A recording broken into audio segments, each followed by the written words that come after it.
Perkenalkan saya Ibu Witri dari LPPM ya, dari Seksi Peraihan Dana Penelitian Nasional. Pada siang kali ini adalah acara sosialisasi tentang how to get funding from Erasmus Plus ya, for Higher Education Program. Ini program ini sangat menarik ya, yaitu karena ada mobilitas dari apa ini dosen, siswa dan juga dari staf juga bisa.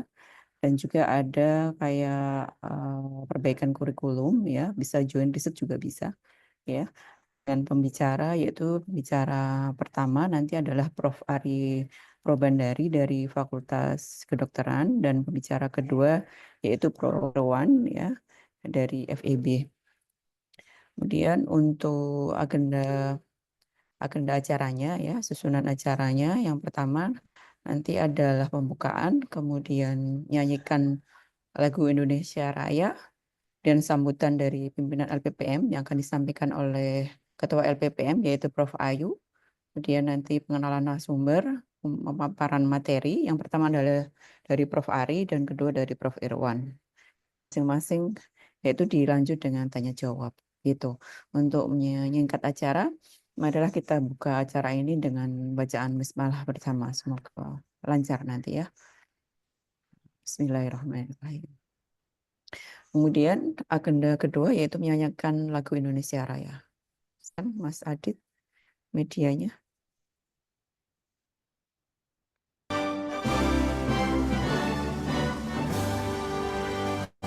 Indonesia tanah airku, tanah tumpah darahku. Di sanalah aku berdiri, jadi pandu ibu.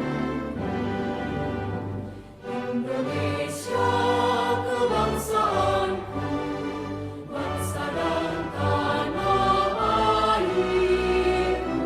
Marilah kita bersatu, Indonesia bersatu.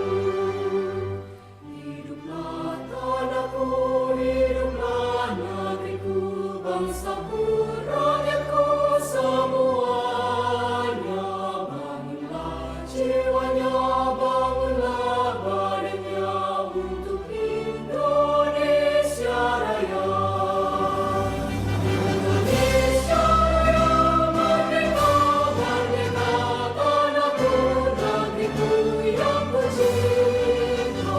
Indonesia Raya, merdeka, merdeka, hiduplah Indonesia Raya. Indonesia Raya, merdeka, merdeka, tanahku, negeriku yang kucinta.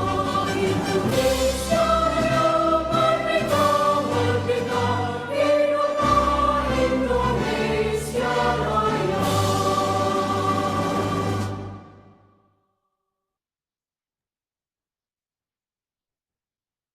Oke, terima kasih. Kemudian agenda selanjutnya yaitu sambutan dari pimpinan LPPM yang akan disampaikan oleh Prof. Ayu. Untuk screen kami persilakan Prof. Ayu. Matur nuwun Prof. Fitri. Bismillahirrahmanirrahim. Assalamualaikum warahmatullahi wabarakatuh.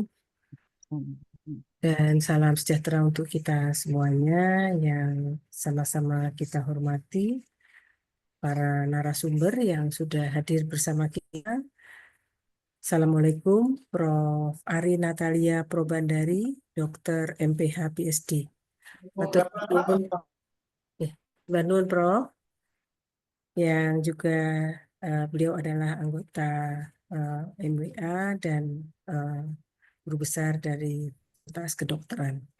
Kemudian yang juga sama-sama kita hormati, narasumber yang kedua, beliau adalah Bapak Warek 4, Profesor Irwan Trinugroho, SE, MSc, PhD. Assalamualaikum Prof. Irwan, apakah sudah bergabung dengan kita? Assalamualaikum Prof. Ya, mungkin masih dalam perjalanan nanti bergabung bersama kita. Kemudian yang tentu juga hormati ketua atau kasih istilahnya kalau sekarang gitu, peraihan dana riset eksternal Prof. Fitri Wahyu Lestari. Assalamualaikum Prof. Fitri. Matur nuwun Prof. Beliau saat ini juga sebagai moderator dan guru besar dari Fakultas MIPA. Kemudian ada bergabung dengan kita juga yang saya hormati Pak Sekjen, Pak Sekretaris LPPM, Mas Dimas Rahadian, PhD. Assalamualaikum Mas Dimas. Ya, Prof. Matur nuwun Mas Dimas ini berada di sebelah saya di ruangan sebelah. Yang saya hormati Bapak Ibu, seluruh guru besar, seluruh teman-teman peneliti, dosen, juga para kepala unit, kasih, yang tentu saya hormati, KPPMF yang juga hadir bersama kita. Alhamdulillah, Alhamdulillah puji dan syukur senantiasa kita panjatkan kehadirat Allah Subhanahu wa Ta'ala yang senantiasa melimpahkan segala nikmat beliau, nikmat kesehatan, nikmat keselamatan, dan juga nikmat kesempatan. Alhamdulillah pada hari ini, Prof. Fitri, terima kasih Prof. Ini adalah sharing session yang kedua, ya. External Grand Sharing Session yang kedua yang mengangkat tajuk How to Get Funding Erasmus Plus Capacity Building Education Program. Jadi beliau menghadirkan ini para narasumber yang saya yakin tidak asing lagi bagi kita yang sering mendapatkan alhamdulillah funding riset dari luar negeri dan juga funding eksternal dalam negeri. Saya tidak berpanjang lebar, tentu di kesempatan yang sangat mulia dan baik ini. Pertama, saya ingin menghaturkan terima kasih kepada para narasumber yang pasti sibuknya luar biasa. Masih menyempatkan untuk memberi sedekah ilmunya kepada kita semua. Semoga Allah melimpahkan balasan kesehatan, panjang umur, kebarokahan, dan banyak rezeki untuk panjenengan. Sehat, sukses selalu. Kemudian juga kepada Prof. Fitri yang senantiasa ikhtiarnya luar biasa menggawangi untuk di seksi peraihan dana riset eksternal. Matur nuwun Prof. Fitri dan tentu Bapak Ibu semua yang telah berkenan hadir untuk sama kita menimba ilmu dan belajar dari kedua narasumber. Tidak berpanjang lebar, saya tentu mengucapkan terima kasih dan juga mohon maaf apabila ada hal-hal yang kurang berkenan dalam penyampaian saya pada siang hari ini. Matur nuwun Prof. Billahi taufik wal hidayah. Wassalamualaikum warahmatullahi wabarakatuh. Matur sembah nuwun. Ini Prof. Ayu, matur nuwun sangat atas sambutan yang selalu memotivasi kita semua ya untuk perbaikan UNS nanti ke depan. Untuk agenda berikutnya yaitu pembacaan CV dari narasumber. Ini saya akan share screen ya, Mas Adit ya.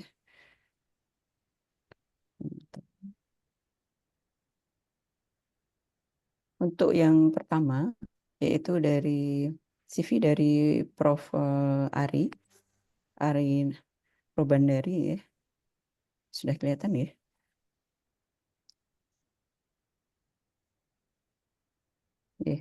Beliau lahir di Surakarta 21 Desember 1975 dan menyelesaikan studinya yaitu PhD ya dari Umeå University Sweden atau Swedia. Kemudian masternya juga Master Science in Public Health dari Umeå University Swedia. Dan untuk pendidikan dokternya di Universitas Gadjah Mada. Saat ini beliau adalah profesor di bidang Public Health, Faculty of Medicine, Universitas 11 Maret sejak 2019 ya.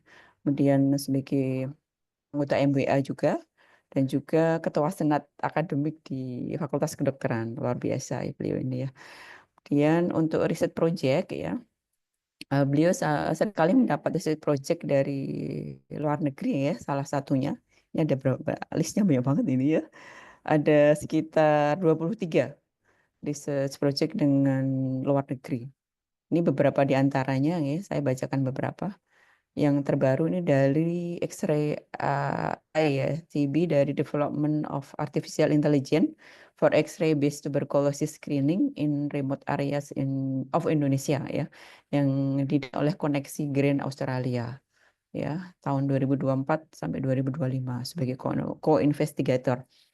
Kemudian jalan juga riset saat ini ya, project dari The Dual Study, funding dari NIHR dari UK ya, yaitu tentang expanding syphilis testing and treatment among pregnant women in Indonesia using the rapid dual test for syphilis and HIV. Berarti di tahun 2024 ini proyek sudah mencapai berapa ini? Ada 5 kalau nggak salah ya. Termasuk salah satunya dari dari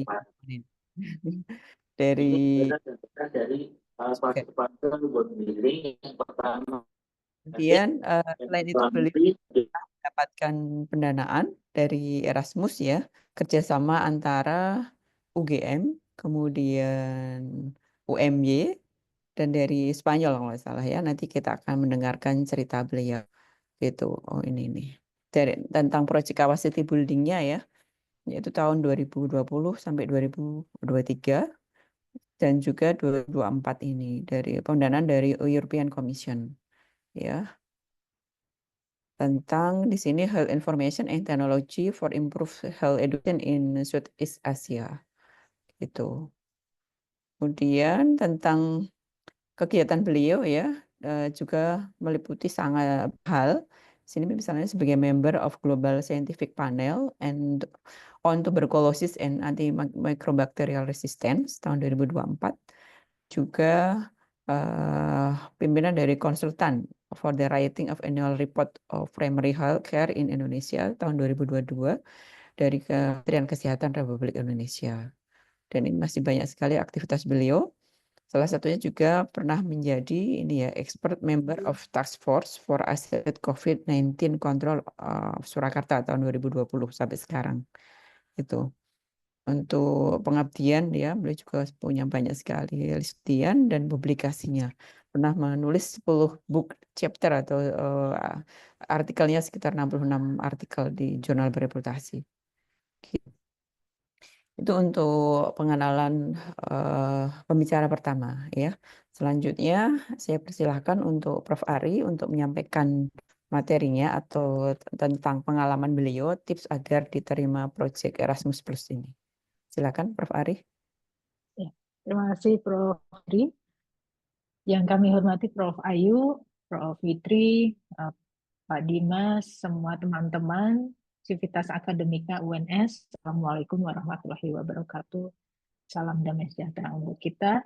Terima kasih atas undangannya untuk saya bisa berbagi apa yang saya tahu, pengalaman yang mungkin sudah pernah saya alami untuk Bapak Ibu sekalian, supaya ini bisa bermanfaat, kita semua memperoleh kesempatan yang lebih besar untuk mendapatkan pendanaan eksternal.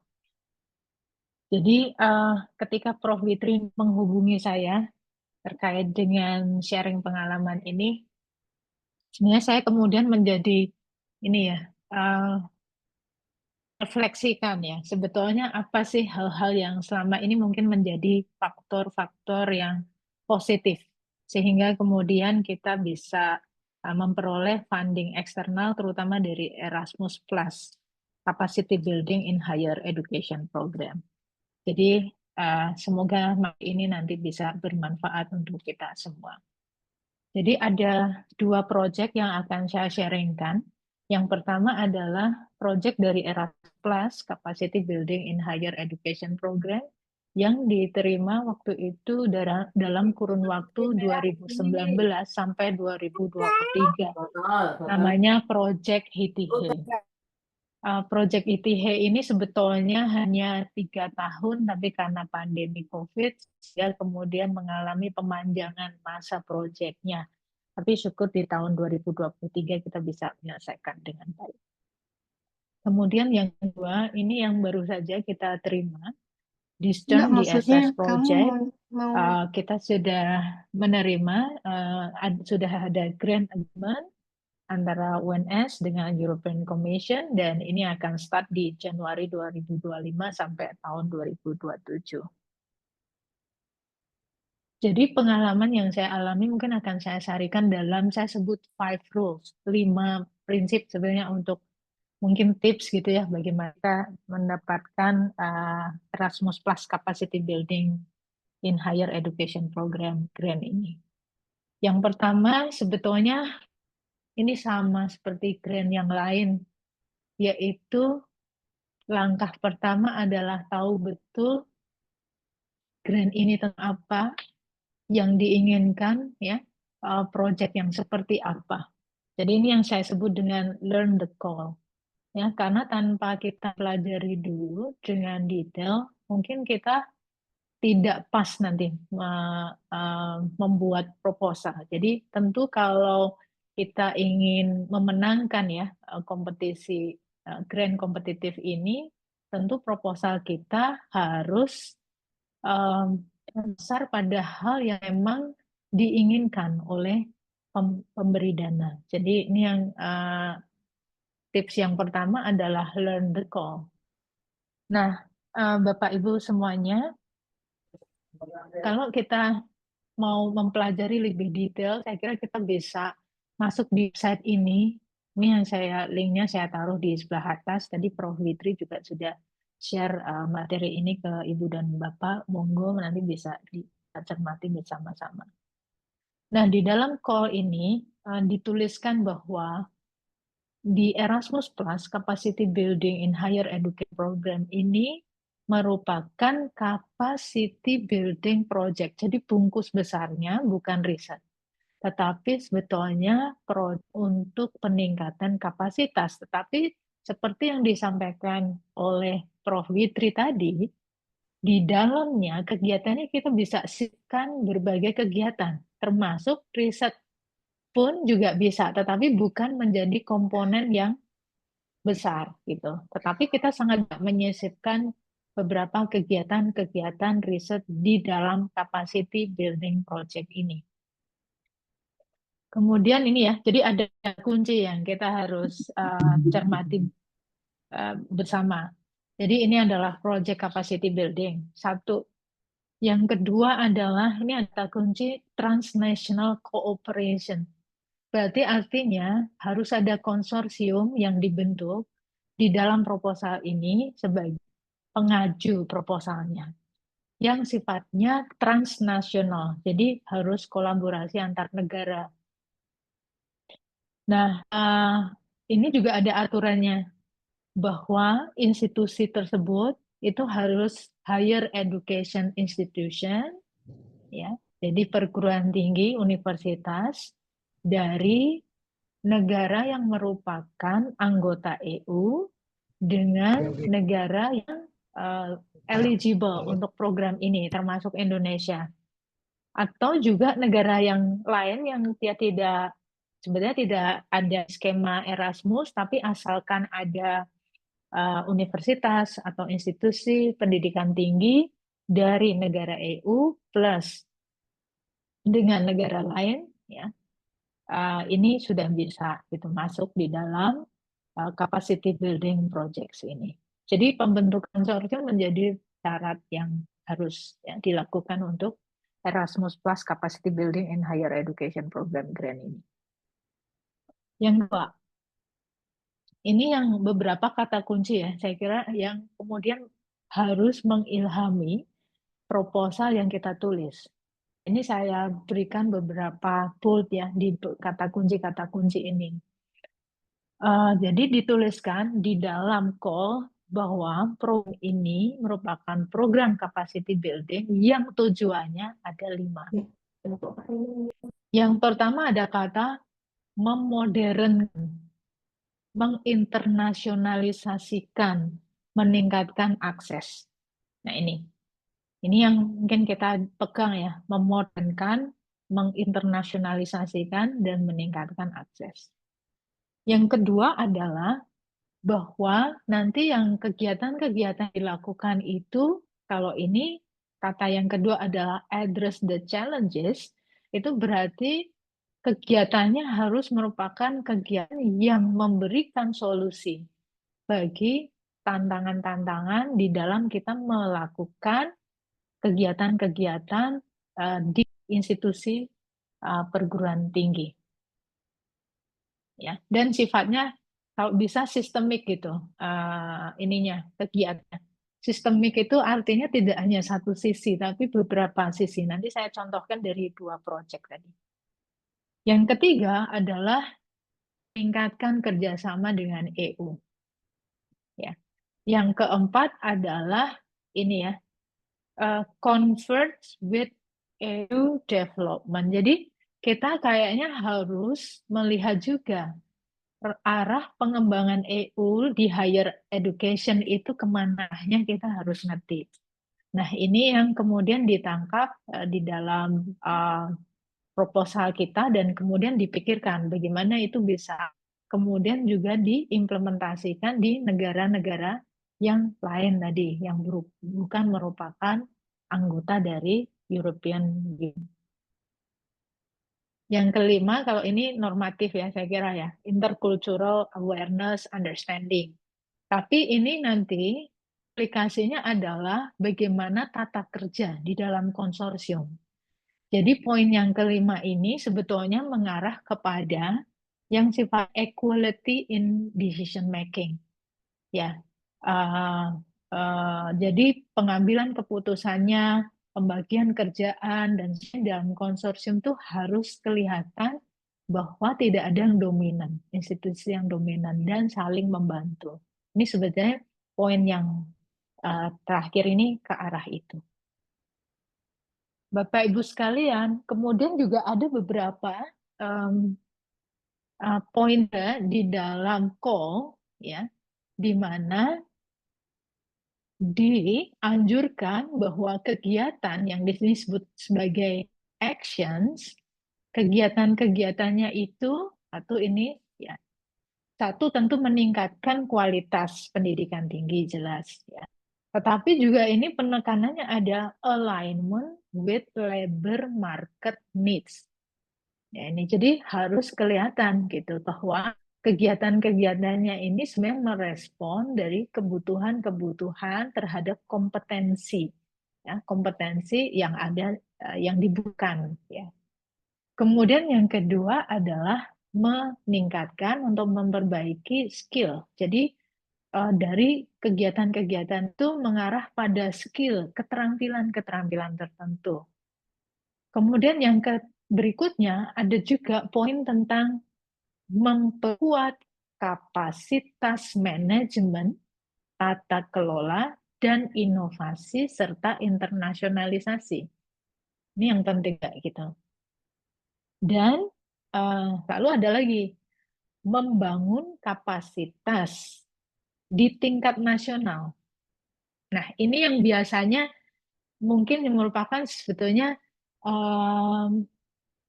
bisa jadi ini sesuatu yang mudah, tetapi jadi sesuatu yang sulit gitu. Tetapi saya kira kita bisa melakukan ini, membangun kapasitas dari secara nasional. Jadi proyek itu mungkin memang proyek di level universitas kita beberapa di konsorsium, tetapi sebenarnya arahnya nanti bisa membangun kapasitas nasional untuk memodernisasi dari sistem pendidikan tinggi. Dan yang terakhir adalah mendorong integrasi dan kerjasama yang sifatnya regional di antar negara. Ini juga sangat penting ya. Kalau tadi di awal kita memahami konsepnya ini kerjasamanya EU dengan non-EU. Tetapi ini poin yang terakhir ini bisa saja nanti di dalam komponen action, ini juga di dalam 2 proposal yang nanti akan saya contohkan, ini menjadi poin kekuatan juga. Jadi bukan hanya kerjasama makhluk langit North-South itu kan gitu tahu ya. ya Pak ya kalau di Gitu bisdik ya. itu Ya, bukan hanya North-South gitu. Jadi EU, non-EU semua kegiatannya. Tapi juga ada kegiatan yang sifatnya South-South collaboration. Jadi justru misalnya Indonesia dengan Kamboja itu pernah kita lakukan dan ini sangat menarik. Justru kita melihat bahwa itu menjadi kekuatan dari proposal yang kita ajukan. Nah, kemudian Ibu Bapak semuanya, jadi program ini Erasmus Plus untuk capacity building program ini temanya ada 3. Jadi ada kegiatan untuk pengembangan kurikulum, yang kedua adalah memodernisasi tata kelola dan manajemen dari institusi perguruan tinggi dan sistemnya, dan memperkuat kerjasama di pendidikan tinggi, ya, dan juga ini ya yang terkait juga dengan lingkungan ekonomi dan sosial. Nanti proyek yang saya sampaikan ini menyasar pada tema yang kedua, memodernisasi tata kelola dan manajemen. Baik, itu yang pertama. Jadi kita harus betul-betul tahu call Erasmus Plus ini penekanannya di mana. Itu menurut saya tips nomor 1. Nah, tadi beberapa kata kunci coba saya bold ini supaya kita bisa mudah ya memahami, tetapi ada detail panduan tentang call for proposal ini yang mesti mungkin di-download lebih lanjut dan dibaca lebih detail. Kemudian yang kedua, tips yang kedua adalah tentang konsorsiumnya tadi. Jadi konsorsium harus relevan dengan topik yang kita ajukan. Ini ya, jadi kata relevan itu penting karena nanti di dalam penilaian saya juga akan mencontohkan ya. Mungkin nanti saya share hasil penilaian dari proposal di Stern, di SS ya, yang mungkin menginspirasi kita sebetulnya bagaimana sih supaya kita menulis yang kuat gitu ya, dengan argumentasi yang kuat. Jadi pertama adalah relevan partnernya. Kemudian juga kita harus mengenal kekuatan dari masing-masing partner dan kemudian bisa mengkombinasikan. Biasanya PIC ya untuk proposal ini seringkali kalau di kasus saya adalah PIC-nya adalah kolega-kolega saya di Eropa, tetapi pada saat kita membuat proposal ini kontribusi kita menjadi sangat penting juga gitu untuk keberhasilan dari proposal ini. Nah, ini saya mengulang lagi frase tadi bahwa ini kita harus ngerti ya syaratnya ini. Jadi konsorsiumnya berarti harus anggotanya beberapa negara dan itu antara EU dengan non-EU. Ya, contohnya ini yang proyek HITIHE. Proyek HITIHE ini agak banyak gitu ya anggota konsorsiumnya. Sebagai PIC ada Institute of Tropical Medicine di Antwerp di Belgia. Kemudian beberapa institusi lain di Eropa yang terlibat di konsorsium ini ada dari Spain, ya, ini ada beberapa, ya, SGD dan IIS Global. Kemudian dari Belanda ini ada Maastricht University. Kemudian non-EU member itu di Indonesia ada 2, kita UNS dan Universitas Gadjah Mada. Kemudian ada 3 institusi pendidikan tinggi di Kamboja. Nah, Bapak Ibu sekalian, proyek ini tuh tujuannya untuk jadi kita mengembangkan sebetulnya digital elektronik atau electronic cases gitu untuk pembelajaran tentang tropical medicine. Jadi Institute of Tropical Medicine di Antwerp itu punya sejarah panjang, mereka sebagai institusi letaknya di Eropa, tapi mereka pendidikan dan atau ajaran dan risetnya banyak tentang tropical medicine, tapi perspektifnya banyak kasus-kasus dari Afrika. Karena memang sejarahnya mereka mulai menjadi institusi itu karena datangnya para budak ya pada saat dulu kolonialisasi itu di Afrika datang ke Eropa, sebelum para budak itu bekerja dicek dulu kesehatannya. Nah, kemudian ada Institute of Tropical Medicine di Belgia. Tetapi kekurangan mereka adalah mereka nggak punya banyak kasus-kasus tropical medicine dari Asia. Jadi HITIHE Project ini berangkat dari situ. Kemudian ini SGD dan IS Global itu merupakan institusi yang dia banyak menangani kasus-kasus klinis gitu. Ini di Eropa untuk tropical medicine juga. Sementara Mas University adalah institusi yang banyak mengembangkan tentang pendidikan profesi kesehatan dan pendidikan kedokteran. Jadi di Eropa ini termasuk Maastricht University menjadi institusi yang leading ya untuk bidang ini.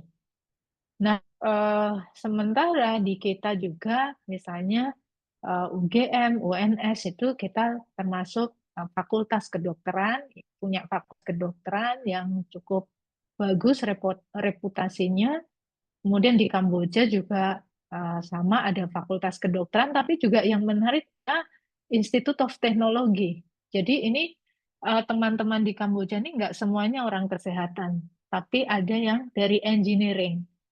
Karena di dalam HITIHE Project ini, ketika mengumpulkan kasus-kasus tropical medicine ini, kita nggak hanya berhenti pada koleksi kasus, tapi kita bangun sistem digital untuk pembelajaran di kasus-kasus itu. Nah, kemudian juga untuk itu perlu diperkuat library-nya, konsepnya di situ. Jadi dikembangkan electronic library. Di kita, nah waktu itu ketika kita membuat proposal, teman kami dari ITM Belgium itu datang ke UNS.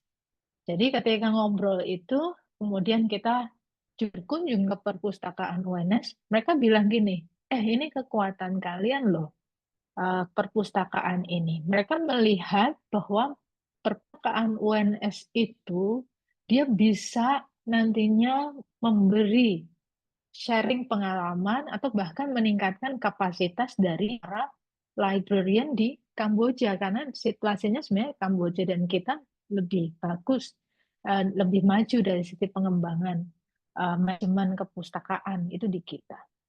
Nah, jadi kekuatan-kekuatan masing-masing institusi ini dikumpulkan, kita catat dan kemudian kita ramu sebuah konsep project yang menggabungkan kekuatan ini.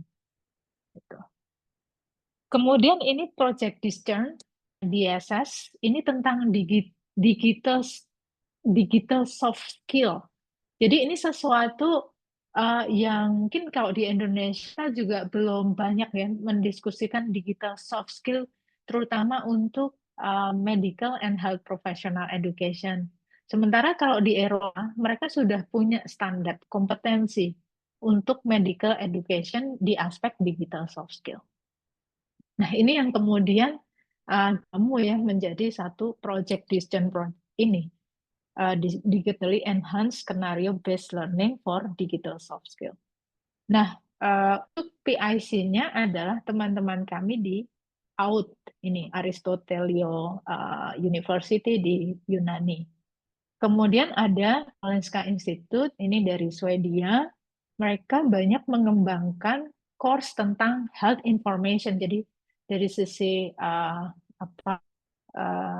digital learning, mereka punya pengalaman. Kemudian yang lain mereka juga leading di aspek leadership dan sebagainya yang merupakan sebenarnya skill ya, soft skill untuk para dokter atau profesi kesehatan lainnya. Nah, yang menarik juga ini menurut saya kuatannya, karena dalam konsorsium ini tidak hanya pendidikan tinggi, tetapi ini ada sebetulnya adalah seperti kalau di Indonesia itu kolegium. Jadi dia adalah institusi yang mempunyai otoritas di dalam ini ya mengelola atau menetapkan kurikulum pendidikan tinggi. Ini terutama untuk spesialis ya. Ini semacam kolegium spesialis di Eropa. Jadi ini merupakan kekuatan juga di dalam anggota konsorsium ini. Sementara di Indonesia kita ada 3 universitas, UNS, UGM, dan UMY. UMY kita masukkan karena kita juga pengen mencoba untuk menggerakkan proyek ini terutama nanti di sektor swasta ya, pendidikan tinggi kedokteran swasta. Saat ini pendidikan tinggi di bidang kedokteran kesehatan itu ternyata faktanya adalah mayoritas justru swasta gitu. Jadi oleh karena itu proyek ini menjadi menurut saya istimewanya justru ketika ada swasta ini masuk. Itu tips yang kedua teman dari bagaimana konsorsium ini ya dibentuk dan institusi yang masing-masing punya keunggulan dan kita punya argumentasi gitu. Hanya nanti masing-masing apa. Kemudian yang ketiga, tips yang ketiga adalah tentang proposalnya sendiri. Jadi proposalnya sendiri harus relevan. Jadi kembali pada tips nomor 1, relevan itu artinya sesuai dengan tujuan dari Erasmus Plus ini. Kemudian jelas ya, clear gitu. Clear itu maksudnya mungkin nantinya bisa didetailkan 5W1H ya. What, why gitu ya. When, where gitu. Kemudian how gitu ya dan sebagainya. Jadi itu clear. Kalau dibaca itu jelas gitu nanti. Termasuk peran masing-masing di dalam setiap action. Dan ini saya tambahin kata unik. Jadi harus unik ada inovasinya. Gitu. Jadi misalnya keunikan dari ya ini ya. Keunikan dari atau inovasi ini harus menjadi hal yang jelas gitu ya. Karena di dalam proposal sendiri kita harus menulis beberapa komponen ini. Jadi satu, kenapa konsorsiumnya itu kenapa. Jadi berarti kan kekuatan dari masing-masing anggota konsorsium ditentukan di situ. Kemudian juga semacam analisis situasi ya. Jadi misalnya kita tahu bahwa sekarang di era digitalisasi, misalnya kalau di Project Distance tadi, kita harus memanfaatkan gitu momentum itu. Sementara sebetulnya di sisi lain itu memang digital technology sudah dipakai gitu untuk deliver kalau pada konten-konten dari konten kesehatannya sendiri, tapi di aspek soft skill-nya ini belum banyak dipakai, terutama di negara-negara yang misalnya kita sebut non-EU. Kemudian, nah ini, jadi komponen-komponen ini harus kita tulis. Nah, menurut saya yang paling sulit dari komponen ini adalah yang pertama, why does the consortium undertake this project? Itu karena kayak analisis situasi. Kemudian yang kedua adalah inovatif karakter, jadi harus ada terobosan sebenarnya. Ya, inovasi itu terobosan yang kita tonjolkan di proposal ini. Kemudian ini, project activities dan metodologi ini tadi yang harus clear. Kalau uniknya ada di sini, inovatif karakter dan seterusnya. Jadi kalau yang lain-lain saya kira ini ya relatif sama. Nah, sesuatu yang juga perlu diperhatikan adalah pada logical framework. Logical framework itu adalah nanti outputnya apa, indikatornya apa, tercapai kapan, dan sebagainya. Dan itu kalau kita runut adalah relevan tapi juga visible gitu. Jadi relevan tapi visible ya, dan tadi ya, menonjolkan bahwa ada satu kebaruan di situ. Jadi ini logical framework-nya harus memang ditulis dengan baik. Nah, Bapak Ibu, teman semuanya, ini kalau misalnya di project ITH ya, saya contohkan. Bapak Ibu bisa masuk aja di websitenya ini. Jadi kita waktu itu berangkat dari nol sebetulnya, karena ITM Belgium itu dia sudah punya koleksi kasus-kasus tropical medicine.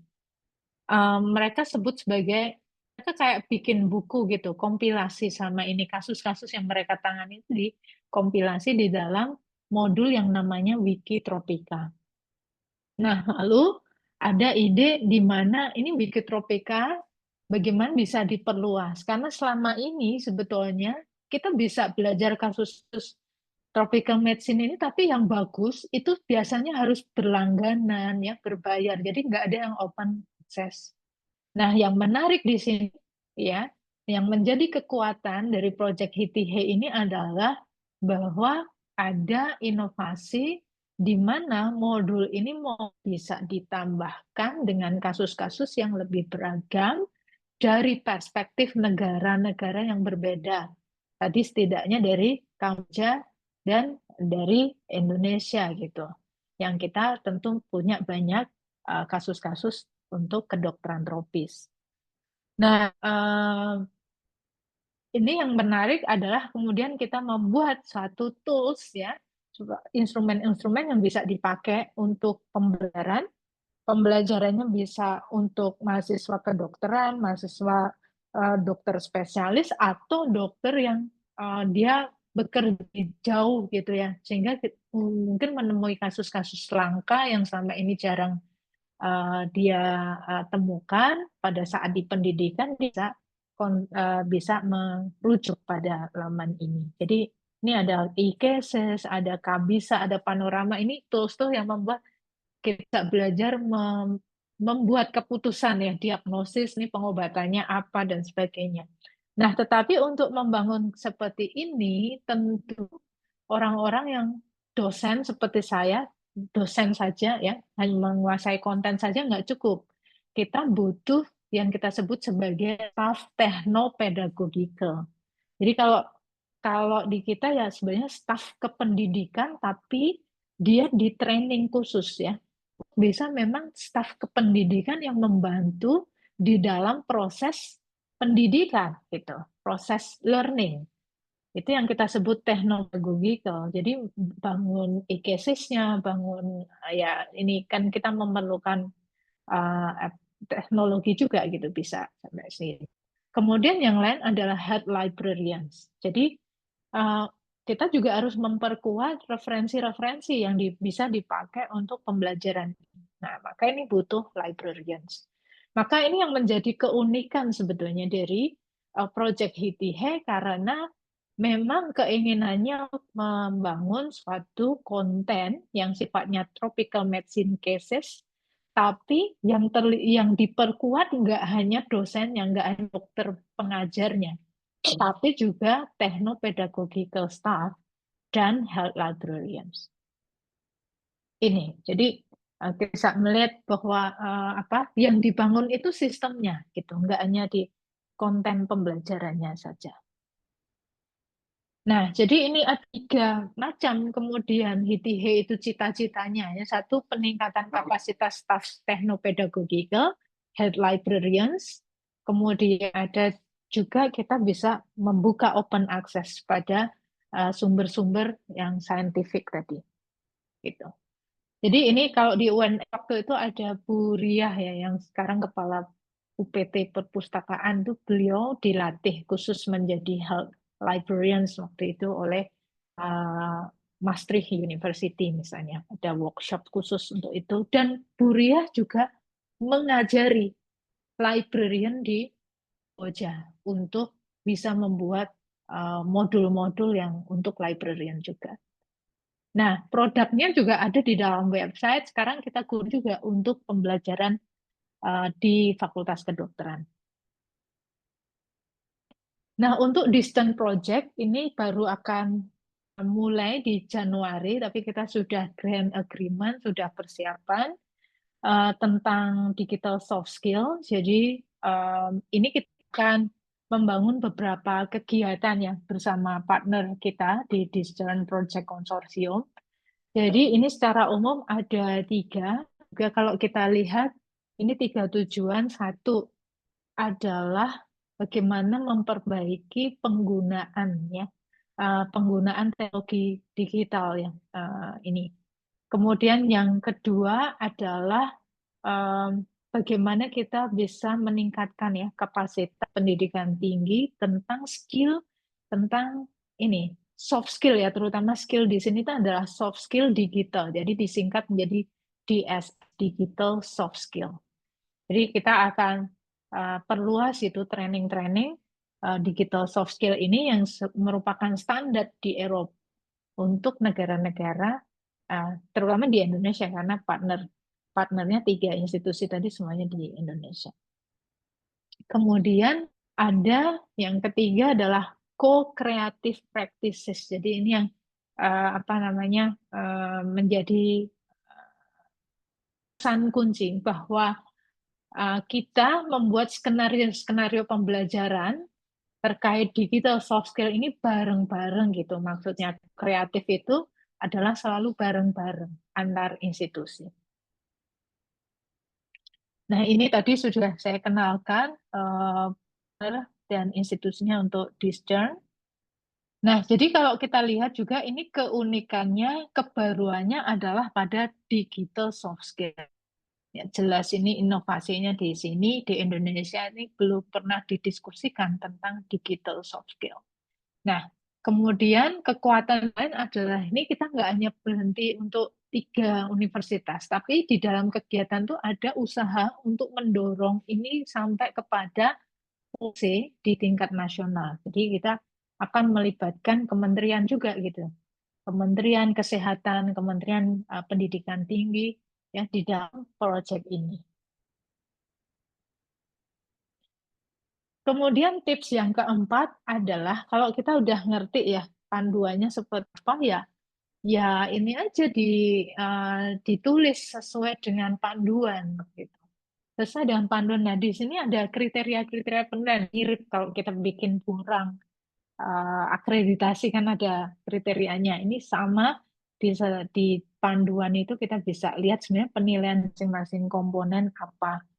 Nah, Bapak Ibu sekalian bisa mengacu pada website ini, bisa download panduannya ya. Ada beberapa bagian di sini ya yang perlu dipelajari, termasuk ini informasi untuk applicants. Ini perlu dipelajari dan betul-betul kita menulis sesuai dengan panduan. Nah, tentu kita juga harus ngerti apa sih yang menjadi kriteria untuk asesmennya. Jadi kriteria untuk asesmennya adalah relevansi, kualitas, dan impact. Kualitas ini juga di desain project dan implementasi, juga di partnership and cooperation arrangement-nya. Ini penting. Dan yang terakhir adalah tipsnya itu kita harus cukup waktu untuk menulis proposal. Maksudnya ini kalaupun ya kalau cukup mungkin relatif ya, tapi intinya adalah proposal yang baik ini hasil dari diskusi yang berulang-ulang ya, dengan anggota konsorsium. Jadi ini yang penting. Gitu. Jadi pada saat proses untuk menulis ini PIC ini perlu untuk memberi kesempatan bagi anggota-anggota konsorsium yang lain untuk memberikan masukan dan sebagainya, sehingga nanti menjadi proposal yang bagus. Nah, waktunya kira-kira berapa? Kalau pengalaman kami di HITIH dulu gak panjang sampai 6 bulan, dan dari ITM 6 bulannya karena ITM-nya berkunjung juga gitu ya, jadi nggak hanya nulisnya aja. Kalau yang di Discern ini sekitar 3 ya intensif, kami sangat intensif itu 3 bulan. Jadi sekarang itu ini mulai ya, saya kira masih cukup waktunya. Di Februari ada kalau nggak salah ada call untuk Erasmus Plus ini.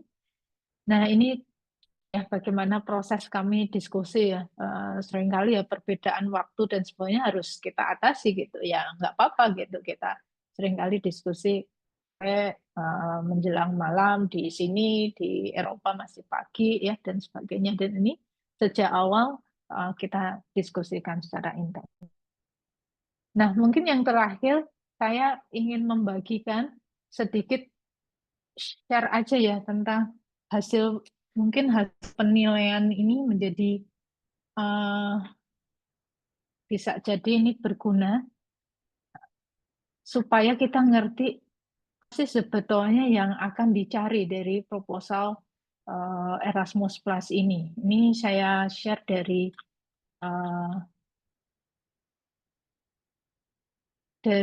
Project Discern ya, mungkin secara singkat saja. Relevance misalnya, ini saya share sebelumnya. Relevance ini kalau dilihat ranknya seperti ini. Jadi relevansi itu bobotnya paling tinggi, jadi sampai 30, thresholdnya 15. Ini Discern ini dapat angka 26, cukup tinggi. Jadi kalau kita ininya hasil penilaian di sini adalah yang dilihat objektif dan kegiatan. Jadi tujuan dan kegiatan ini apakah relevan enggak sama tema yang dipilih. Kemudian jadi tadi ya menurut saya tuh ada kata-kata kunci tadi yang harus menginspirasi kita mendesain. Kemudian juga bagaimana to connect pada policy. Ini juga menjadi poin plus ya dari capacity building project ini. Ya, ini spesifik objeknya jelas, konkret, ya, bisa diukur. Nah, ini menjadi penting.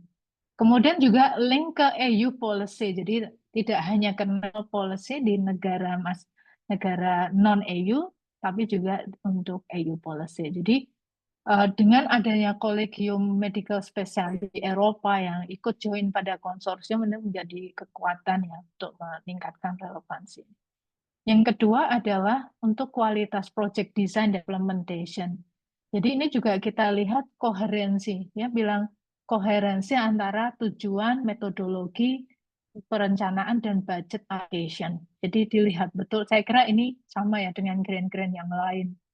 Kemudian ini yang juga disebutkan adanya logical framework matrix. Jadi sangat membantu kita kalau kita bisa membuat logical framework matrix yang tadi kegiatannya apa, indikator outputnya, impact-nya apa, itu akan sangat membantu. Kemudian juga deskripsi setiap work package. Ya, ini jadi kegiatan itu dibagi-bagi di dalam paket-paket kegiatan. Nah, paket-paket kegiatannya itu harus jelas juga apa yang menjadi deliverable. Jadi produk-produknya apa saja yang tanggung jawab siapa, partner yang membantu siapa. Ini harus jelas. Nah, ini juga penting, well-balanced budget among project partners. Jadi tadi nggak boleh ada yang dominan gitu. Kalau dominan nilainya rendah. Ya, ini juga kita rasakan di konsorsium Discern ini. Kalau dilihat alokasi budgetnya itu nggak jauh-jauh beda ya antara yang EU non EU sesama non EU di Indonesia gitu. Ya, jadi ini juga sesuatu yang penting.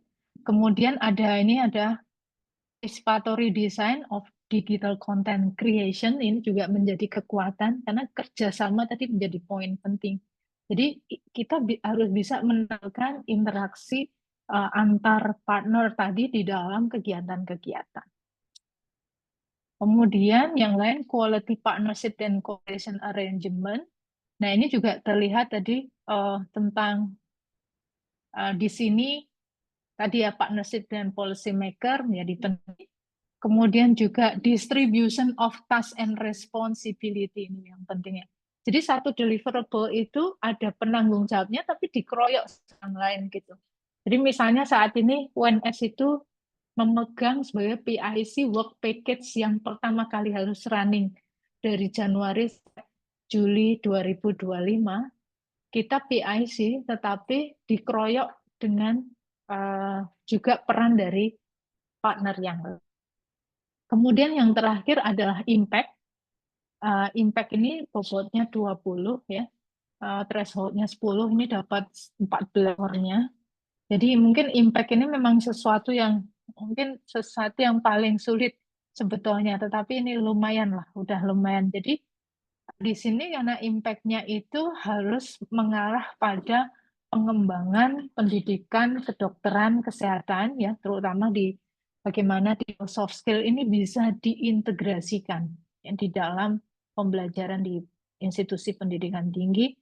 Nah, harus ada expected short, medium, long term effect. Ya, ini yang dijelaskan. Jadi jangka pendek apa, jangka menengah apa, jangka panjangnya apa, ya. Kemudian bagaimana itu akan bisa dilihat ya. Kemudian tentu ini harus realistis juga kita bisa menampilkan impact-nya. Nah, ini yang memang jadi impact-nya adalah harus sampai pada diintegrasi di dalam sistem yang ada. Jadi pengennya digital soft skill ini sampai di pembelajaran yang memang kita lakukan, bisa sampai di kurikulum ya pendidikan tinggi bidang kesehatan. Saya kira itu saja yang bisa saya sampaikan. Terima kasih sekali lagi atas kesempatannya. Kalau kita bisa sharing tanya jawab ya. Kami kembalikan pada Prof. Fitri. Prof. Ari, sangat menarik sekali ya paparannya dan detail juga ya. Sekarang saya buka sesi tanya jawab dulu, mengingat Pak WR-nya masih ada acara ya. Silakan Bapak Ibu untuk raise hand kalau ingin mengajukan pertanyaan atau di kolom chat. Saya buka termin pertama, nggih, silakan.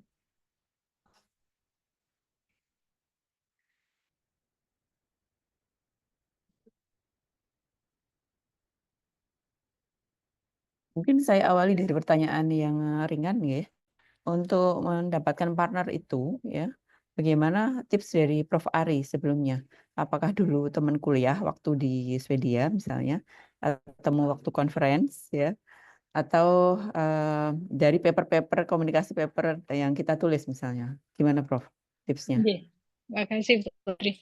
Untuk Project Hiti itu sebenarnya kita, ya ini pertemanan ya. Kalau waktu itu tuh ITM Belgium itu punya sama yang sudah cukup panjang dengan UGM gitu. Nah, suatu hari saya ikut ada workshop ya, yang diselenggarakan oleh ITM. Nah, di situ kemudian ya didiskusikan nih, ITM pengen bikin ini, mau ke Erasmus Plus Grant. Tapi mereka pengen nambah jumlah institusi di Indonesia. Nah, disitulah fungsinya pertemanan ya. Teman saya yang di UGM, kenapa nggak UAN aja, kamu aja gitu misalnya. Dan kemudian juga tidak hanya itu, sebetulnya dicek juga, kita sampaikan gitu ya pengalaman-pengalaman kita, ITM cocok gitu.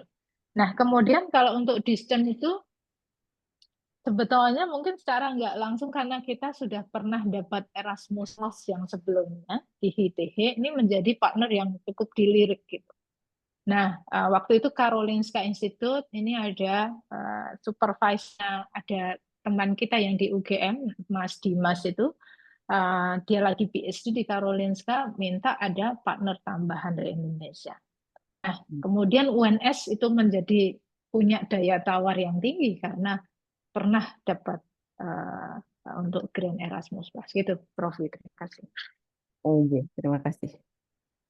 Berarti awalnya ada topik yang utama yang mau diusung dulu ya, ada semacam inisiatornya ya, Prof ya.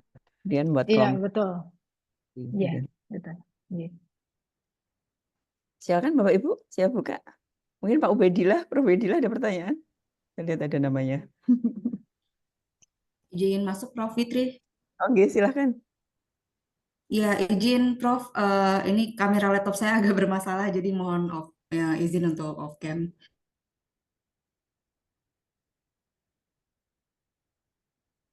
Ya Bu, silakan.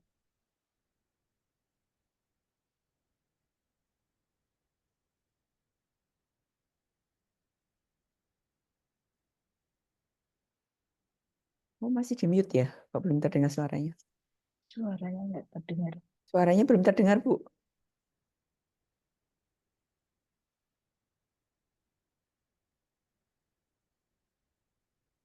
Belum masuk. Sebentar. Halo? Mungkin sinyalnya sebenarnya terkendala kan? Atau Oh, mikrofonnya terkendala itu Prof. Sepertinya. oh, enggak. Belum masuk. Silakan Bapak Ibu yang lain. Monggo.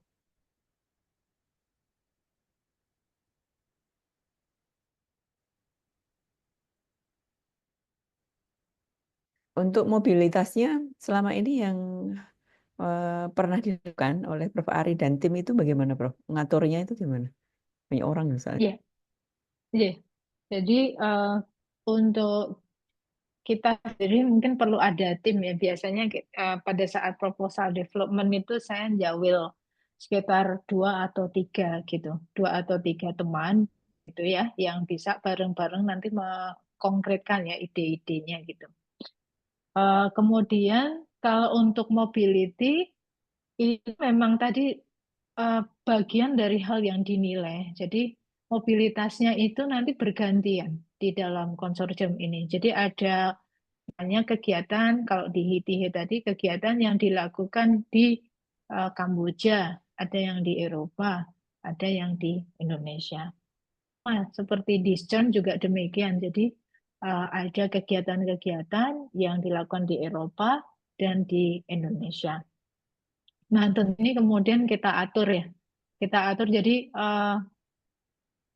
kalau pada saat proposal sih kita melihat dari scope of work-nya ya, supaya menentukan tadi 2-3 orang inti yang ini harus ada relevansi keahlian atau background apa gitu yang kita masukkan. Misalnya kalau yang di Stern ini karena ini digital soft skill, kita pada saat proposal cuman ya kami baru bertiga gitu yang terutama membahas secara intens itu proposalnya. Grantnya dapat, kemudian kita kembangkan tim ini. Tentu timnya harus sesuai dengan kapasitas yang dibutuhkan. Jadi teman-teman medical education ini menjadi sangat penting posisinya. Ada yang tugasnya di project ini ya, project konten gitu, kita sebut konten, tapi juga ada di project management. Nah, ini yang saya kira harus bagi-bagi tugas gitu, Prof. Fitri. Oke, oke. Silakan Bapak Ibu, ada pertanyaan? Ada Mas Hizbul Waton nih. Nanya Mas Hizbul. Oh ini Pak Sunu, monggo Pak Sunu. Assalamualaikum, selamat siang. Terima kasih saya sampaikan kepada Bu Fitri selaku moderator.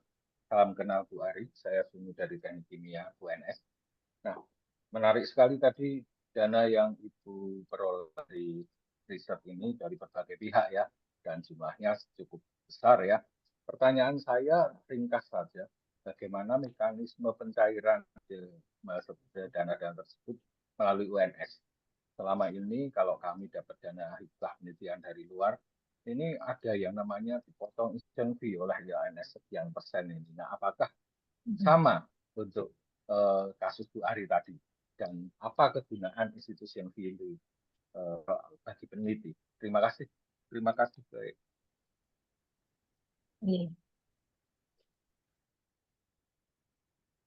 Iya, Pak Ari. Langsung dijawab ya, Prof. Fitri ya. Langsung aja. Terima kasih Pak Sunu untuk pertanyaannya. Ya, karena aturan institutional fee 6% ini kan aturan kita ya di UNS, maka ya ini berlaku juga untuk external funding seperti yang pernah kami terima. Jadi ya dana itu akan dikirimkan oleh PIC kepada UNS secara bertahap sesuai dengan agreement-nya. Jadi kalau yang Erasmus Plus ya, yang Project HITIHE itu kalau saya tidak salah ingat itu dulu 50%, kemudian setelah itu 35% dan 15% terakhir ketika project sudah bisa closing dengan approve ya dari EU gitu. Jadi,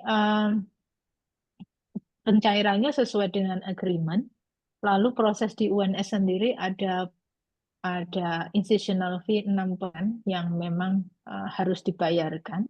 Jadi pada saat ketika kita menarik ya dana dari universitas ini, kita memang di prosedur tertentu membuat semacam kerangka acuan kegiatan itu untuk menurunkan dana, dan di situ termasuk 6% IF-nya itu dihitung gitu dari setiap KAK atau TOR yang dibuat gitu.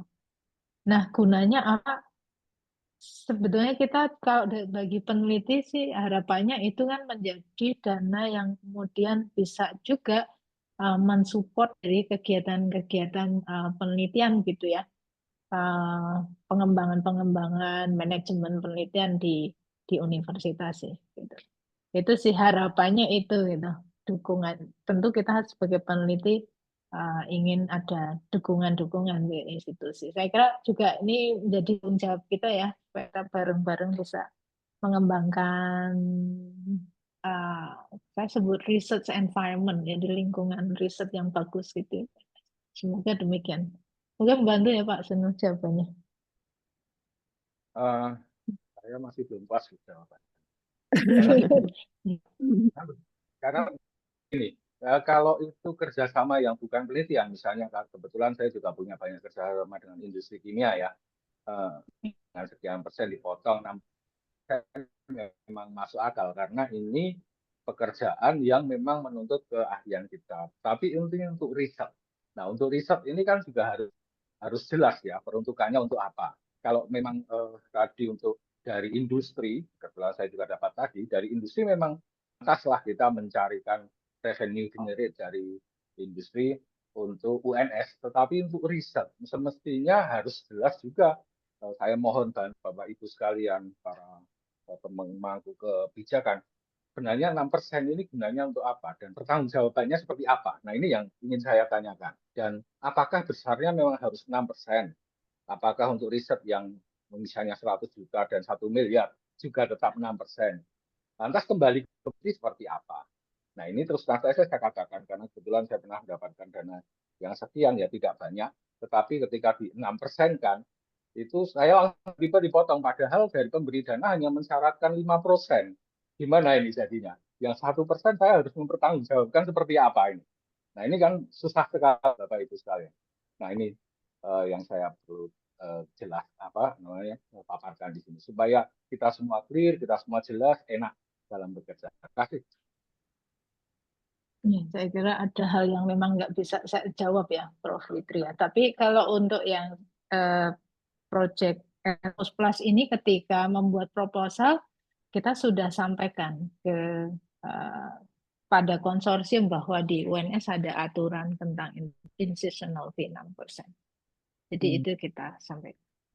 Cuman memang nantinya ketika di dalam project management ada hal-hal yang perlu kita ini ya adjust dan sebagainya ya agar semuanya bisa jalan gitu. Tanggung jawab untuk IF-nya jalan, tapi juga memenuhi dari peraturannya EU sendiri. Karena di pelaporan keuangannya nanti juga harus sesuai dengan aturan-aturan. Demikian sih. Terima kasih. Oh iya, iya. Terima kasih Prof. Fitri. Oke. Mungkin nanti pihak LPPM yang bisa menjelaskan ini ya. Tapi bukan saya. Gitu. Silakan Bapak Ibu kalau ada pertanyaan terkait dengan proposal atau penulisannya ya. Ada yang mau masuk silakan. Saya ada pertanyaan Prof. Itu kan proyeknya multi-years ya. Untuk evaluasi per tahunnya itu yang faktor apa yang dinilai ya kira-kira? Karena saya kan dulu pernah dapat tuh ya, baru sekitar 2-3 ya. Mau perpanjangan itu nggak masuk gitu kan. Ini karena apa waktu itu saya kurang paham juga ya. Mungkin apa faktor luaran, misalnya ada luaran mobility, luaran nilai dari mahasiswa saat di sana misalnya ya, atau ada output risetnya apa misalnya itu saat join supervision misalnya. Bagaimana Prof? Iya, betul Prof. Fitri. Jadi untuk yang dipakai nanti untuk evaluasi itu sebenarnya logical framework tadi. Jadi akan dilihat lagi indikator-indikator yang sudah kita tetapkan sebetulnya, sudah kita tetapkan sendiri. Itu tercapai atau tidak gitu. Nah, itu yang menjadi faktor penting sih. Jadi memang kita perlu untuk selalu melihat timeline-nya. Biasanya memang juga cukup menantang ya gitu ya, bagaimana melakukan project itu dalam timeline yang ada untuk mencapai indikator itu. Tapi memang betul yang dilihat adalah indikator-indikator. Nah, pada saat project HITIHE kita pernah mengalami hambatan ya, itu karena pandemi. Cuman kita bisa menyampaikan gitu. Ini memang pandemi, situasinya begini, di Indonesia begini, di Kamboja seperti ini dan sebagainya, sehingga kemudian ada no cost extension gitu, karena indikatornya belum tercapai. Tapi begitu sudah mulai dibuka lagi, maka kemudian kita harus mengejar dari indikator itu. Prinsipnya begitu, Prof. Fitri. Terima kasih. Untuk Prof, yang beginner misalnya. Saya lihat di syarat Erasmus itu kan dilihat dari track record ya. Yang sudah pernah dapat Erasmus nanti biasanya lebih trusted gitu ya mungkin.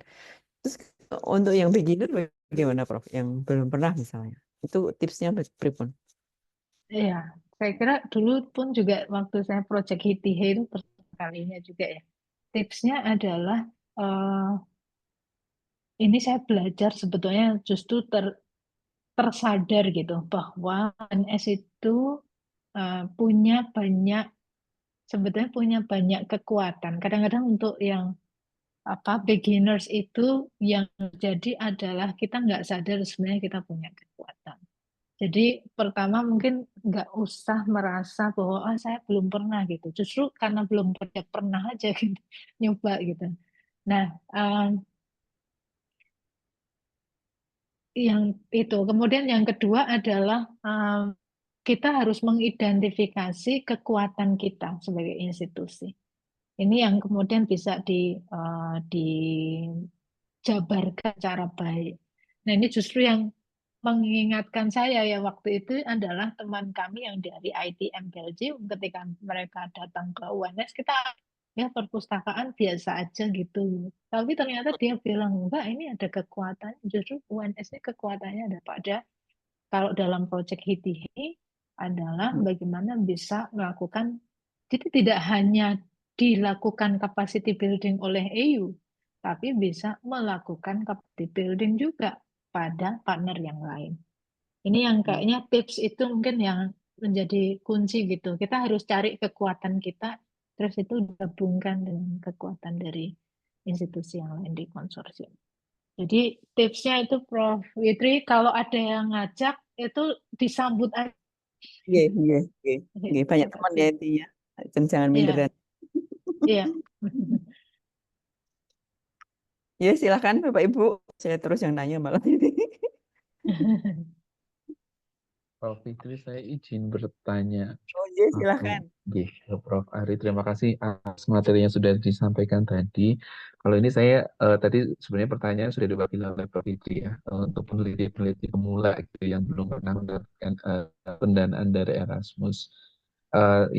Pertanyaan lanjutannya mungkin Prof. Ari terkait topik atau isu yang mungkin hangat atau mungkin yang punya peluang besar untuk granted dari pengelola pendanaannya. Itu sudah disampaikan sebenarnya harus memperhatikan capacity building-nya itu ya. Mungkin kalau dari Prof. Ari sendiri, apakah ada topik tertentu gitu ya yang peluang diterimanya itu cukup besar. Contohnya misalkan apakah harus melibatkan SDGs ataupun saya dari Prodi Pendidikan Kimia FKIP mungkin apakah ada aspek misalkan sustainability-nya atau misalkan green chemistry-nya yang intinya ada dalam tanda kutip itu keyword-nya itu SDGs-nya gitu Prof. Ari, mungkin bisa diberikan tipsnya. Terima kasih. Baik, terima kasih. Kalau saya teringat di dalam guideline, khususnya untuk ini ya Erasmus Plus ini, tadi dia harus inline dengan European Development Plan. Nah, ini topik-topik yang masuk di situ itu misalnya tentang green transition, rural development, social inclusion and diversity, digital and green transition, young people participation. Jadi ini mungkin hal-hal yang perlu untuk jadi penekanan ya. Kalau berkaca dari pengalaman di Project HITIHI itu menyasar pada digital transition. Juga yang kedua tentang soft skill itu masih digital soft skill gitu. Jadi mungkin itu ya penekanannya karena dalam guideline juga disampaikan bahwa ini harus inline dengan EU Development Plan. Kalau di pendidikan kimia mungkin akan sangat relevan dengan green transition gitu ya. Itu mungkin akan bagus gitu. Terima kasih. Mungkin satu lagi Prof. Fitri, Prof. Ari, terkait tadi yang university partners-nya tadi yang dari European countries, tadi kan sudah disampaikan ya, Prof. Ari sebelumnya mengenal terlebih dahulu gitu ya. Nah ini saya tanya, ketika kita misalkan ya memiliki research interest yang sama dengan salah satu akademisi gitu ya di salah satu universitas di European countries yang bukan background atau bukan alma mater kita gitu ya. Nah, dari Prof. Ari gimana ya, misalnya approach-nya atau pendekatannya sehingga di pihak universitasnya itu mau berkolaborasi dengan kita gitu. Jadi misalkan apakah nanti dalam komunikasinya kita perlu menjelaskan misalkan timbal balik apa yang mereka akan dapatkan dan tugas mereka itu sebenarnya apakah hanya secara in kind terus atau apa gitu, Prof. Hari. Mungkin itu pertanyaan. Ya, baik. Ya. Kalau pengalaman saya saat approach itu memang kita harus mulai dari sesuatu yang konkret gitu. Jadi misalnya, oh ini mau apply untuk Erasmus Plus Capacity Building Grant gitu. Ini sesuatu yang konkret. Jadi kita bisa saja approach dengan menyampaikan saja bahwa ini kita mau untuk approach ke sini. Lalu diberikan aja ide besarnya, nggak usah detail-detail ya. Idenya jangan didetailkan dulu di awal, tapi secara umum dulu bahwa kita punya interest begini. Kita juga sudah mempelajari juga misalnya mempelajari calon partner ini. Kita lihat ini banyak publikasi riset tentang ini gitu. Sementara di kita juga kekuatannya begini. Lalu bagaimana kita bisa kolaborasi dan meeting itu menjadi penting ya kalau bagi saya. Jadi approach melalui meeting dan setiap kali meeting kita mungkin lihat ya ada hal yang konkret bisa dikerjakan nggak gitu. Kalau nggak konkret soalnya nggak akan bisa jadi gitu. Pengalaman saya begitu sih. Jadi yang konkret aja misalnya seperti apa ya nanti dilihat di follow up dan sebagainya. Itu tipsnya. Terima kasih. Terima kasih, Prof. Terima kasih Pak Hizbul Waton. Silakan Bapak Ibu yang lain.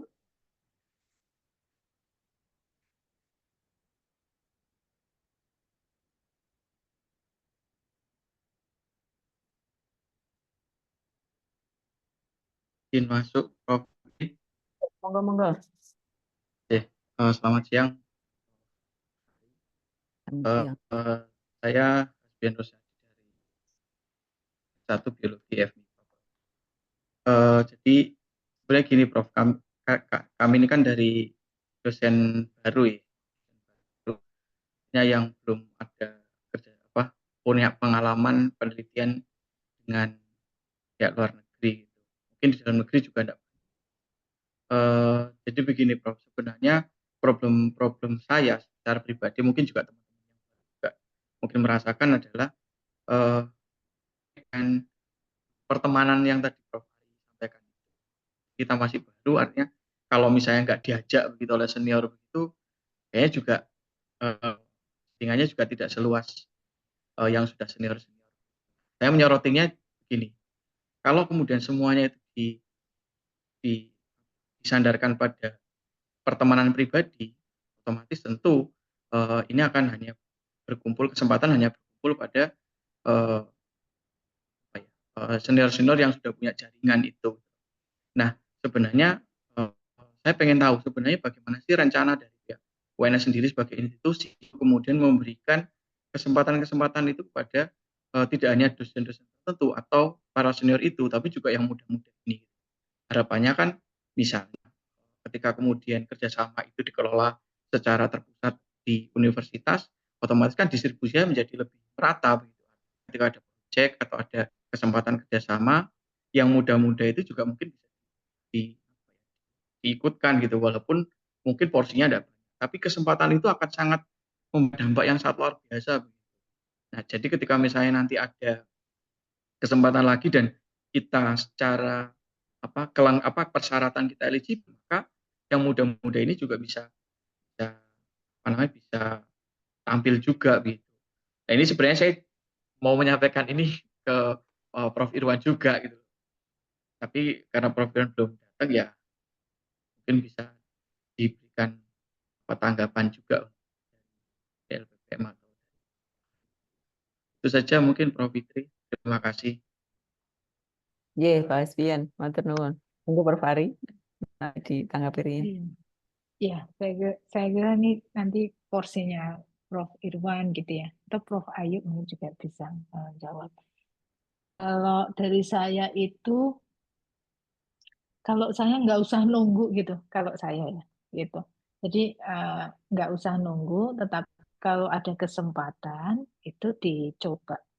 Karena dulu saya memulai kolaborasi juga enggak karena senior saya gitu. Jadi kita nyoba aja. Tadi ya kalau saya lebih karena temennya, punya teman, punya ini, kenalan, dan sebagainya, yuk nyoba. Sebetulnya juga banyak proposal yang mungkin tidak sukses juga banyak juga gitu. Tetapi eh, kalau saya lihat gitu ya, pengalaman saya itu mungkin success rate-nya, angka suksesan proposal saya mungkin juga baru 50% gitu. Ya, 50-50 lah gitu. Satu berhasil, satu enggak gitu. Nah, kalau karena itu ya tentu semakin banyak mencoba pasti nanti juga akan nyantol juga gitu. Itu prinsip saya. Jadi dicoba aja nggak usah nunggu kalau saya.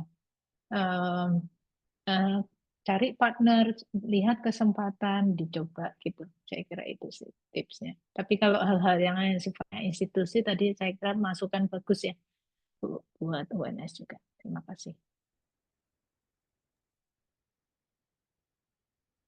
Oke, gimana Pak Asfian? Dan nanti mungkin bisa tersampaikan juga ke Prof. Irwan terkait Iya, kerjasama. saya izin share sebentar ya. Saya jadi ingat waktu saya dosen muda, itu kan baru S1 ya, karena waktu penerimaan saya itu S1. Terus sama universitas, kami itu di LESKE di UPT P2B, Pak. Jadi untuk dongkrak bahasa Inggris ya, TOEFL, IELTS, dan seterusnya. Dari situ, antara teman-teman kami ya, itu saling menyemangati dan kami berusaha berlomba-lomba untuk keterima sekolah waktu itu ya. Ada yang di dalam negeri, ada yang di luar negeri, ada yang S1, S2-nya di dalam, ada baru S3-nya keluar, dan kita saling menyemangati waktu itu, Pak.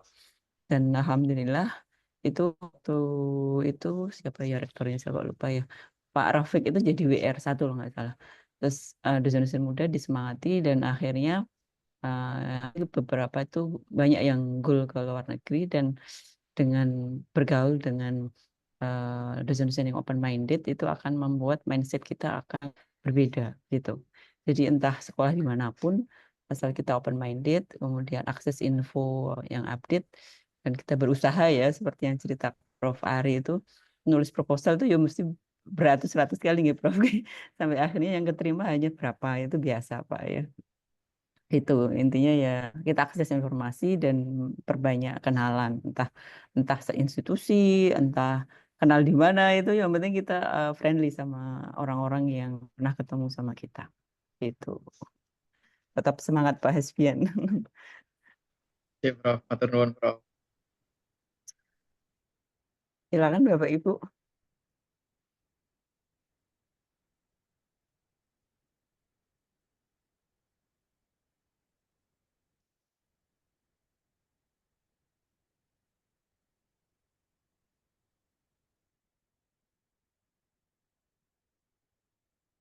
Masih ada pertanyaan?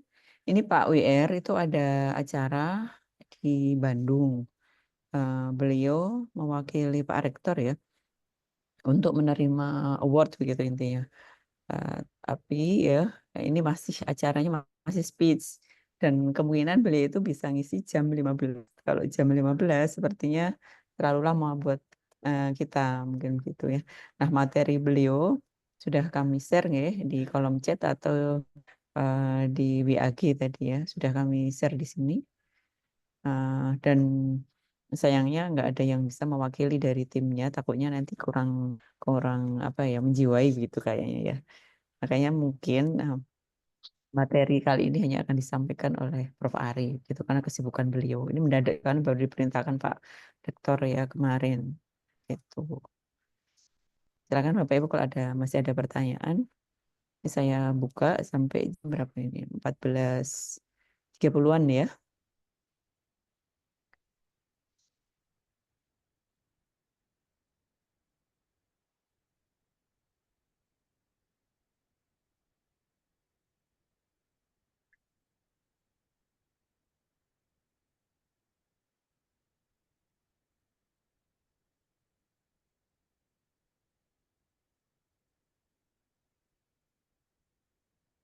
Silakan kalau ada pertanyaan lagi.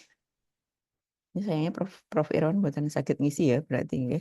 Karena beliau bisa ngisi itu jam 15-an ternyata.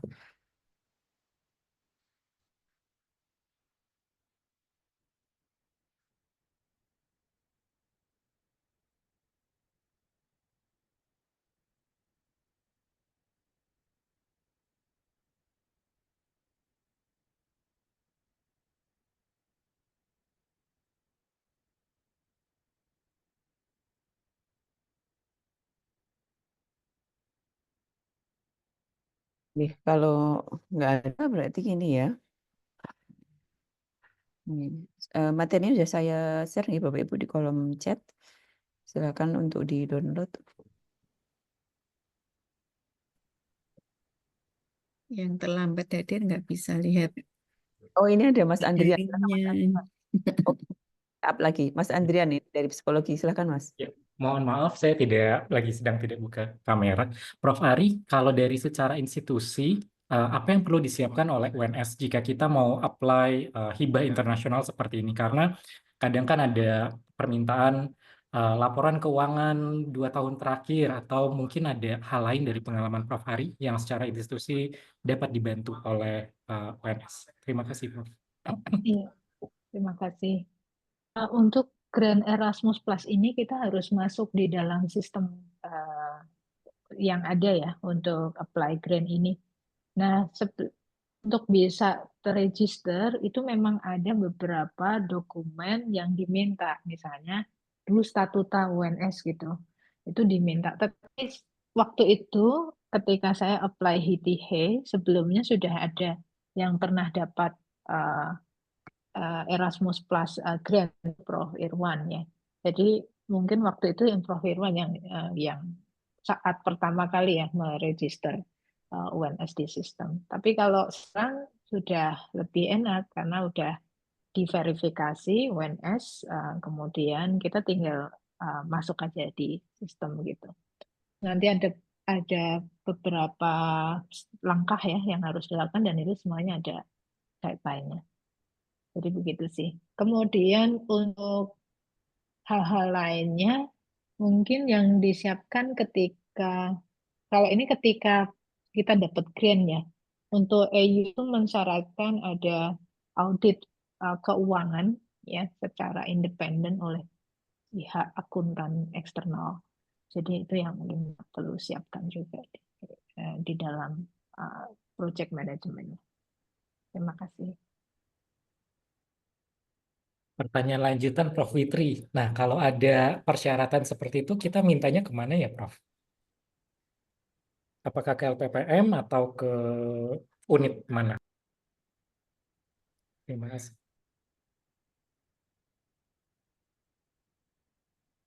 Ini ada Pak Andif nggak ya ini? Halo Pak Andif.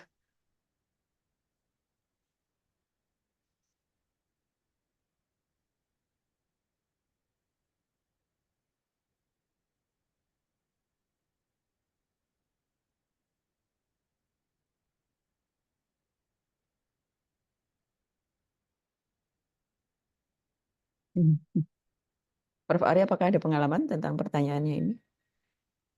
Ya, waktu itu kami menghubungnya langsung waktu itu di staf rektor ya pada saat proyek ITH karena juga nggak tahu jalurnya seperti apa terus dibantu sih. Tapi semestinya mungkin kalau sekarang bisa dibuatkan satu prosedur ya kalau memang ada, saya kira tergantung nanti ya pengaturannya seperti apa. Apakah di bawah struktur WR4 mungkin ya, karena ini aspek kerjasama, atau LPPM mungkin nanti didiskusikan nanti saja gitu. Tapi saya kira pertanyaan Pak Andrian sangat bagus gitu, karena mungkin kita juga perlu tadi kejelasan pihak mana yang atau unit mana yang perlu kita kontak gitu. Terima kasih. Nggih, Prof. Fitri, mungkin karena pas di LPPM yang bagian eksternal itu Prof. Fitri mungkin bisa diberikan jalur khusus. Soalnya kemarin ada teman-teman yang juga mencoba mengajukan hibah luar negeri yang di situ harus ada assignment dari pimpinan. Nah, teman-teman juga bingung, akhirnya saya yang dicantumkan dengan jabatan KPPMF. Ya karena sudah terlanjur dimasukkan, ya wes oke wae tak assignment gitu aja. Tapi nggak apa istilahnya, yang penting proposalnya masuk. Nah mungkin kalau misalkan ada jalur yang khusus, sekarang kan sudah ada divisi yang bagian eksternal itu mungkin eh, bisa disosialisasikan, Prof. Fitri, kan dengan anjuran kemarin supaya teman-teman yang entah mendapatkan hibah dari luar negeri atau yang baru mengajukan itu ada datanya lewat IRIS atau lewat apa, itu mungkin akan lebih baik. Nggih, Bu. Mengatakan. Rencananya nanti akan dibuat menu khusus di IRIS nggih untuk pengajuan hibah eksternal, nanti ada beberapa pilihannya gitu kan. Dokumen apa yang diupload, kemudian mana yang ditandatangani, dan seperti yang kayak surat tugas itu ya, tapi khusus eksternal. Kita sudah pengesahan gitu nggih, mungkin nggih. Nggih.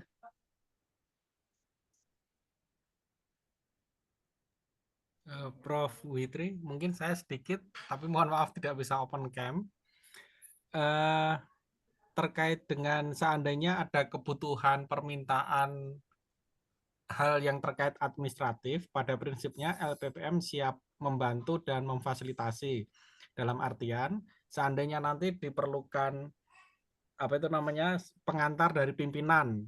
Ini paling gampang di level nasional ada matching fund gitu kan, yang memfasilitasi juga LPPM. Atau permintaan nomor rekening untuk keperluan transfer nanti juga dibantu LPPM. Kira-kira seperti itu. Artinya dalam hal teknis LPPM siap untuk memfasilitasi. Saya kira begitu, Prof. Nggih. Siap Pak Sekjen LPPM nggih, Pak Dimas.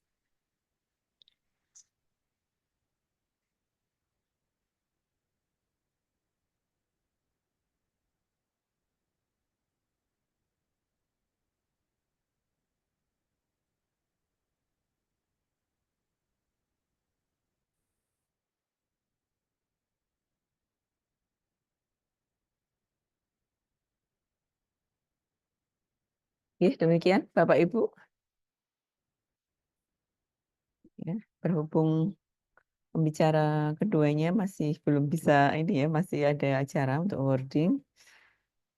Kita lakukan foto bersama dulu nggih untuk slide pertama ini, silakan di open cam dulu Bapak Ibu. Alhamdulillah banyak, tadi sampai 70 berapa ya, 70-an 2 kalau nggak salah, atau 75 ya. 1, 2, 3 nggih. Kemudian slide yang kedua ada Pak Danar, ada Bu Uki. Ini dari kedokteran banyak juga nggih. Ada Pak Nuktoh. Ya, alumni Orpa banyak juga ini di UNS nggih. 1, 2, 3. Kemudian slide ketiga ya.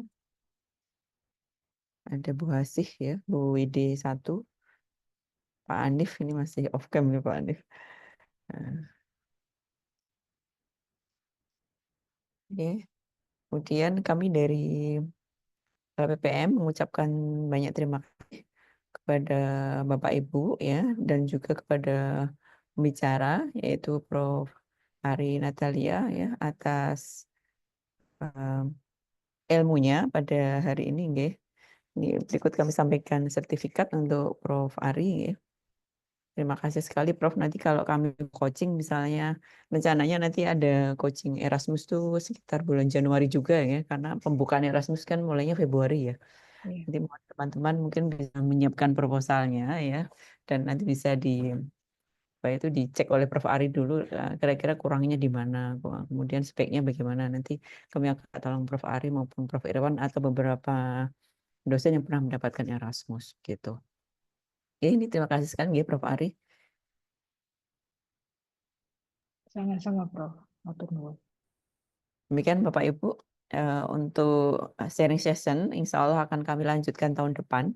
Rencananya adalah kami akan mengundang DAAD ya, tahun Maret kalau nggak salah, karena bulan Januari atau Februari nanti rencananya proposal. Makanya kami menunggu proposal Bapak Ibu untuk green research sawit, karena detailnya Maret ya, berarti kami coba buka coaching Januari. Untuk Erasmus ya Januari juga, karena Februari udah mulai bukaan. Detailnya kapan ya Prof. Ari? Bukaan Februari, deadline deadline kapan, Prof? Biasanya. Biasanya sekitar 2 bulan ya. nggak Oh, salah. berarti mungkin Januari Februari kita coaching aja ya. Mm-mm. Harapannya nanti banyak yang diterima ya dari UNS. Itu Bapak Ibu. Sekali lagi terima kasih atas waktunya. Saya sebagai moderator mohon maaf kalau banyak kekurangan ya. Sampai jumpa di sharing session tahun depan. Assalamualaikum warahmatullahi wabarakatuh. Waalaikumsalam warahmatullahi wabarakatuh. Matur nuwun, Prof. Ari, Prof. Fitri, matur nuwun. Terima kasih Bapak Ibu.